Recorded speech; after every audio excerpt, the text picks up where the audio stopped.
Alors, bonjour à tous, c'est Jocelyn Le Gouen, praticien en hypnose et coach en PNL. Je réponds à vos questions aujourd'hui dans cette vidéo et plus précisément à la question d'Amina. Donc, je vous ai expliqué la plupart des choses à dire dans l'écriteau juste avant cette vidéo. Et puis, pour compléter, eh bien, on est sur une vidéo qui se divise en deux parties. Analyse, où j'exprime mon point de vue en tant que professionnel et en tant que personnel d'une certaine manière, expérience humaine, l'expérience que j'ai eue et puis qui recoupe après avec le professionnel par rapport à la question seulement que je reçois et la partie pratique où je donne mon conseil, encore une fois par rapport à la question, quelque chose qui peut être fait immédiatement. Évidemment, cette vidéo ne remplace pas une séance en individuel. Voilà, nous passons à la question directement. Donc là, je l'ai sur mon portable, hop, je vais vous la lire. Une question d'Amina, que je n'ai pas entièrement compris, mais bon, je vais vous la lire pour comprendre. Alors, bonjour, comment arriver à mettre en avant les choses bien faites par mon ado râleur et provocateur? Comment se rendre compte de ce qu'il fait de normal et lui dire? On a toujours tendance à voir ce qui ne va pas. Il a très peu confiance en lui et j'ai un tempérament râleur. C'est assez compliqué pour moi de répondre à une question qui concerne un proche. Parce que je ne vois pas la personne. Et on se fait souvent une interprétation de ce que l'autre est, qui n'est pas forcément la bonne. Donc il faut rentrer dans le monde de l'autre, dans sa vision du monde, pour vraiment avoir les bonnes informations à son niveau. Bon bref, Amina, je te réponds. J'ai pas compris la deuxième partie de la question, lui faire rendre compte de ce qui est normal et le lui dire.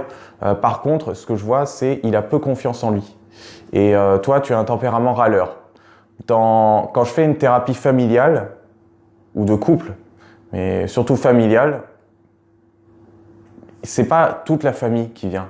C'est souvent un parent, ou les deux parents, mais pas l'enfant. Ou alors c'est que l'enfant, mais c'est rarement tous en même temps. Et quand j'arrive à changer quelque chose dans la structure de l'un, eh bien quelque chose va changer dans la structure de l'autre, dans la structure psychologique, dans l'état d'esprit, dans le comportement. Donc, je pense que comme tu es son parent, eh bien là en fait c'est ton tempérament râleur qui est en jeu, justement. Ton tempérament râleur peut influer sur sa confiance, la confiance aussi qu'il a envers la vie. Quelqu'un qui a confiance en lui, il est beaucoup plus armé par rapport à l'environnement. Il a confiance aux choses, il voit les choses d'une manière plutôt optimiste, plutôt avec force. Et quelqu'un de confiant en lui ne va pas s'attarder sur les choses négatives de la vie, en tout cas très peu.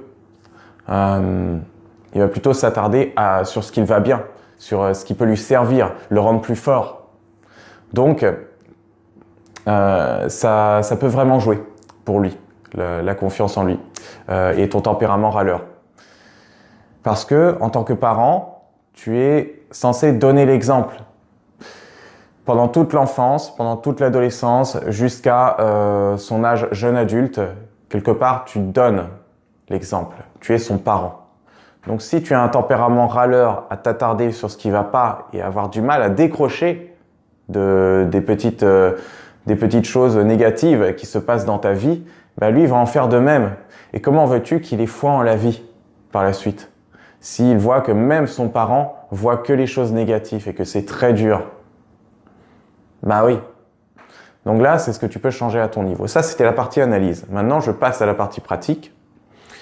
Toi, Amina, ce que tu peux faire à ton niveau, c'est t'attarder beaucoup plus sur les petites choses positives de la vie, sur les bonnes choses, et te prendre en flagrant délit dès que tu râles sur quelque chose. Tu vois, alors ça ne changera pas du jour au lendemain, ça c'est clair, ce sera vraiment par habitude. Tu te prendras un flagrant délit et aussi à réfléchir à combien de temps tu restes sur la chose négative. Voilà. Parce que parfois, on se rend pas compte sur le moment, mais on y reste longtemps. Et il y en a certains, ils vont rester 10 secondes, d'autres 30 secondes, et d'autres, ils vont rester pendant 5 minutes sur le même événement à râler, et qui va influer émotionnellement, et qui après, pendant les 5 minutes, il sera passé d'autres choses, peut-être une autre petite chose négative, qui va encore faire râler, et puis ça va prolonger sur 10 minutes, 15 minutes, 1 heure.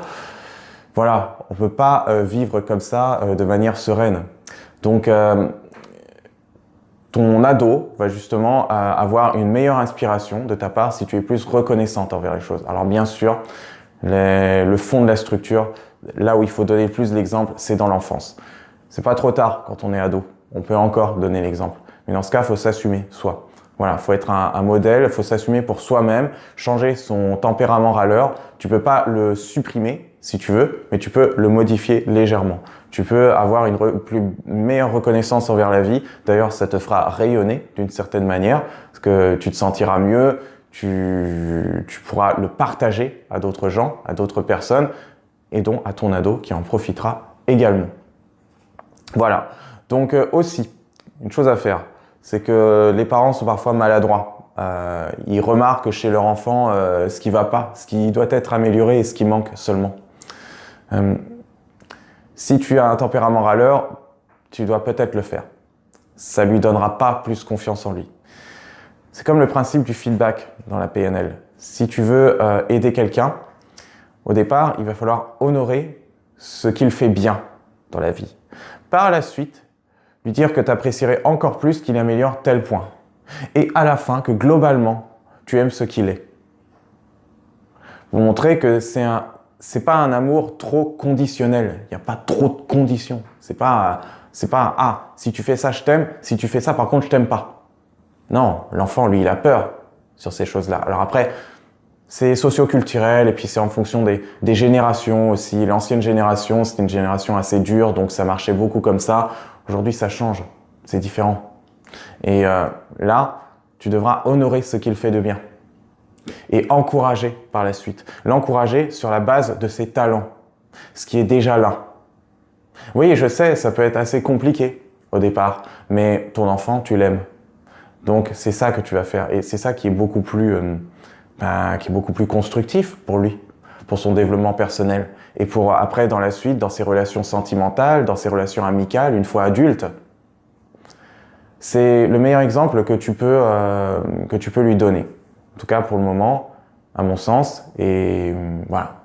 Donc, c'est tout ce que j'ai à dire pour le moment. J'espère avoir répondu à ta question, Amina. Et sinon, toutes les personnes ayant vu cette vidéo et ayant un ado râleur, ayant un ado un peu compliqué et ayant un tempérament râleur, peuvent s'inspirer de ce que je viens de dire.